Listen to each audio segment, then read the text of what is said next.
Simpelnya gini sih ya, Vedic Astrology itu membaca energi planet, dan planetnya itu letaknya nyata sama dengan kalau kita combine dengan astronomy.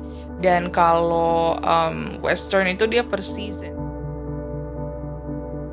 So I'm sort of an empath tarot reader.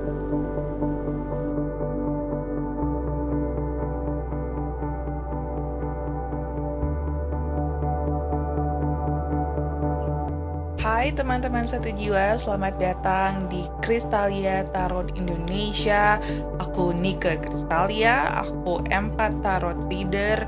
Kalau kalian mungkin baru bergabung, baru nyisar di sini, hai, salam kenal. So, aku sebenarnya udah spiritual awakening itu dari 2019. Jadi buat kalian yang mungkin into spiritual, kita satu vibrasi, satu frekuensi. Dan ya kalau kalian udah lihat video ini kan berarti kalian tertarik dengan astrologi ya, astrology or astrologi. Jadi aku mau buatin video untuk perbedaan Western astrology dan Vedic astrology. Simpelnya gini sih ya, Vedic astrology itu membaca energi planet, dan planetnya itu letaknya nyata sama dengan kalau kita combine dengan astronomy. Dan kalau Western itu dia per season, per musim. Jadi musim kan ada musim semi, musim gugur, musim dingin kayak gitu ya, winter, spring, fall, summer kayak gitu. Itu yang Western astrology. Kalau yang Vedic ini dia lebih kayak mendetail banget ya. Dia tuh nanti aku liatin videonya, karena dia berdasarkan letak planet banget, sekian derajat kayak gitu.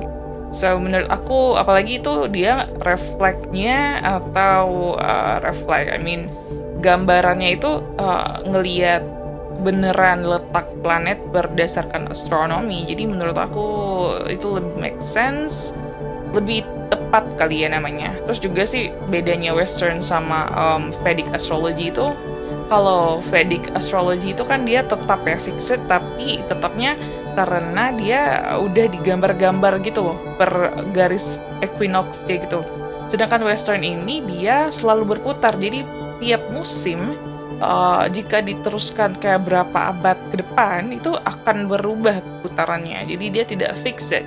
Jadi kurang gimana ya?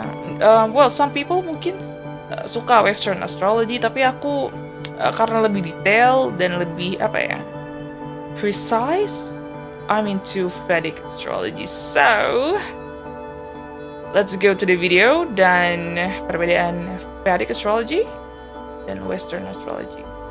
Enjoy you guys. Okay, so ini adalah Milky Way Galaxy yang terdiri dari jutaan bintang-bintang. Nah, galaksi sendiri letaknya itu di tengah-tengah ya, namanya Galactic Center, atau Vedic Astrology namanya Vishnu Nabi. Nah, ini solar system kita, letaknya di sini nih. Kalau kita zoom solar system kita ini, kita bakal lihat ya, planet bumi itu bersama planet-planet lain berputar mengelilingi matahari, ya dong? Dan prinsip dasar astrologi adalah mencoba mempelajari lokasi planet dan hubungannya dengan bumi ketika mereka berada di posisi tertentu. Nah, untuk memahami lokasi planet yang berbeda ini, kita perlu mendefinisikan dong. Misalnya aja nih kita buat garis kayak gini ya. Contohnya aja tuh kita bisa mengatakan matahari di sektor A, ya, dan Mars di sektor B. Nah, sekarang muncul dong pertanyaan, di berapa sektor sih kita membagi langit, dan bagaimana kita mengarahkan pembagiannya? Tergantung pada orientasinya juga ya. Nah, pertama-tama kita lihat dulu yuk gimana pembagian dalam Vedic Astrology.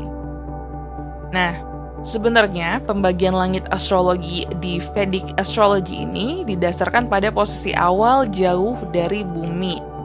Dan ada miliaran bintang kan, atau planet, dan sebagian kecil dari mereka aja yang terlihat dari bumi. Nah, bintang-bintang yang terlihat ini kita menggunakan imajinasi untuk menggambar bentuk imajiner. Nah, ini yang kita sebut rasi bintang. Ada 12 tuh, seperti nama-nama Aries, Taurus, Gemini, Cancer, Leo, Virgo, Libra, Scorpio, Sagittarius, Capricorn, Aquarius, dan Pisces. Jadi 12 rasi bintang ini nih yang menjadi dasar utama Vedic Astrology atau zodiak Vedic ya. Jadi di sini Vedic zodiak itu bisa dibilang sidereal. Jadi dia itu sidereal, bisa dibilang sidereal Vedic Astrology ya. Coba kita perhatikan gimana Western Astrology mendefinisikan pembagian season ataupun musimnya. Nah, kalau di Western Astrology itu tuh dasarnya pada posisi matahari, bukan pada bintang atau planet yang jauh. Jadi dia nggak terlalu ngelihat planet-planet lain, tapi lebih ke season. Nah, kan ada 4 titik orbit ya. Ada yang solstice winter atau musim dingin, solstice summer, musim panas. Terus ada spring, equinox ya, musim semi, dan equinox fall atau musim gugur. Nah, titik balik matahari musim dingin ini adalah titik-titik di orbit ketika belahan bumi memiliki malam yang terpanjang. Dan di titik balik matahari musim panas adalah ketika belahan bumi memiliki hari terpanjang. Jadi, 2 titik balik adalah titik di mana bumi memiliki siang dan malam yang sama. Salah satunya nih terjadi pada bulan Maret, disebut equinox musim semi. Dan titik ini ada 12 juga sih, masing-masing 30 derajat kalau untuk digambar. Namanya juga mirip dengan astrologi Vedic. Definisinya dari matahari, makanya disebut tropical zodiac atau zodiak tropis atau Western Astrology. Nah, salah satu hal yang menarik tentang zodiak barat adalah posisi equinox yang tidak tepat dan secara bertahap itu bakal bergerak di sepanjang orbit. Fenomena ini disebut dengan resesi equinox. Efek gravitasi matahari dan bulan, dan juga lambatnya rotasi sumbu bumi. Jadi seperti yang kamu lihat, seiring waktu ketika titik equinox bergerak di sepanjang orbit, orientasi zodiak itu berubah. Misalnya nih, posisi 0 degree Aries akan berubah seiring waktu. Ini dapat dipahami dengan bantuan diagram sih. Di sini, lingkaran luar mewakili zodiak Vedic ya, atau disebut sidereal atau bintang tetap. Nah, yang ini dalamnya mewakili zodiak barat atau Western Astrology. Kemudian ditentukan dari titik balik matahari dan titik baliknya.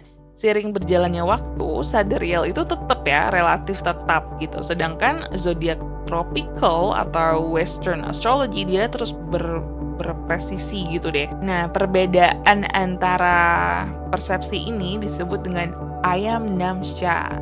Contoh nih ya, pada tahun 2020, Ayam Namsha berada di antara 22 sampai 25 derajat, dan kedua zodiak ini sangat selaras ya dengan satu dan lainnya. Itu tuh di antara tahun 200 sampai 550 Masehi. Tanggal pastinya nggak diketahui sih, tapi ada sistem berbeda untuk memprediksi titik awal yang berbeda. Nah, beberapa sistem tersebut itu disebut dengan sistem lahiri. Itu tuh diasumsikan titiknya tuh pada awal 285 Masehi gitu.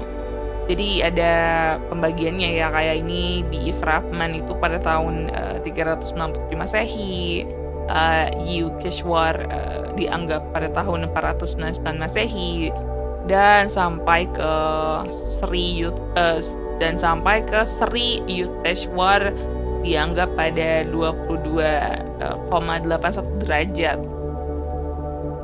Simpelnya sih ya, Vedic Astrology mengikuti letak planet yang sama dengan sistem astronomi saat ini, dan Western Astrology melihat dari 4 musim sebagai dasar pembagian zodiaknya. So, aku harap kalian mengerti sedikit banyak perbedaan Vedic Astrology dan Western Astrology. Jadi kalau misalnya nanti kalian melihat reading tarot aku, kalian bisa lihat dari moon sign kalian apa, rising sign kalian apa, kayak gitu ya. Jadi lebih precisely, aku nanti bakal bikin video sih juga ya, kayak Sunmoon Racing itu apa, houses, dan ngobrolin tentang life path. Boleh, but that will take more time dan tidak mungkin di satu video ini. Jadi ya, harap bersabar aja. So thank you so much beneran for watching this video dan sudah bergabung menjadi temanku, like be my friend, building this community gitu kan. Dan kita tidak pernah sendiri, you're never alone. And thank you so much for watching. I will see you in my next videos. Bye.